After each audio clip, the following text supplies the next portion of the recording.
యెహోవా నాకు చేసిన ఉపకారములన్నిటికీ నేనేమి చెల్లించేదను, రక్షణ పాత్రను చేతపుచ్చుకుని ఆయన సన్నిధిలో ప్రార్థన చేసేదని అంటాడు కీర్తనకారుడు. దేవుడు చేసిన ఉపకారాలకే ఏమి ఇస్తాను నేను?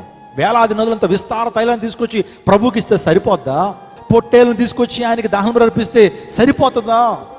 నా రక్షణ పాత్రను చేతపుచ్చుకుని ఆయన సన్నిధిలో ప్రార్థన చేస్తే ఆ రుణం కొద్దిగా తీరుతుంది అంటాడు. ఎవరు? దావీదు. ఇదొక మాట నేను చెప్పనండి. ఆ వ్యక్తి తెక్కపోలి అంతా ప్రకటించి దేవుని కోసం సాక్ష్యం ఇచ్చాడు. ఎవరో? అతని పేరైతే లేదు, అతని స్థానంలో నీ పేరు నా పేరు పెట్టుకోవాలా. ఒకప్పుడు మనం కూడా దురాత్మల చేత పీడించబడినటువంటి వారమే, వ్యసనాల చేత పీడించబడినటువంటి వారమే, విగ్రహారం చేత పీడించబడినటువంటి వారమే, శాపంతో పీడించబడినటువంటి వారమే, మన శరీరాన్ని మనమే గాయపరుచుకునేటువంటి వారం పాపం ద్వారా. నేను ఒక మాట చెప్తున్నాను, ఒకవేళ నువ్వు మద్యపానం సేవిస్తున్న వ్యక్తివి అయితే ఐఎమ్ సారీ, నీ శరీరాన్ని నువ్వే గాయపరుచుకుంటున్నావు.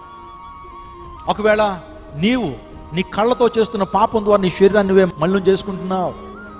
ఒకవేళ నువ్వు ధూమపానం చేసే వ్యక్తివి అయితే నీ శరీరాన్ని నువ్వే గాయపరచుకోవట్లేదా? నీ అవయవాలను నువ్వే గాయపరచుకోవట్లేదా? ఆలోచన చేద్దాం. ఒకప్పుడు అటువంటి పరిస్థితులను మనల్ని దేవుడు రక్షించి క్రీస్తు అనే బండ మీద దేవుడు నిలబెట్టాడు. అందుని బట్టి దేవునికి కృతజ్ఞత చెప్పాలా?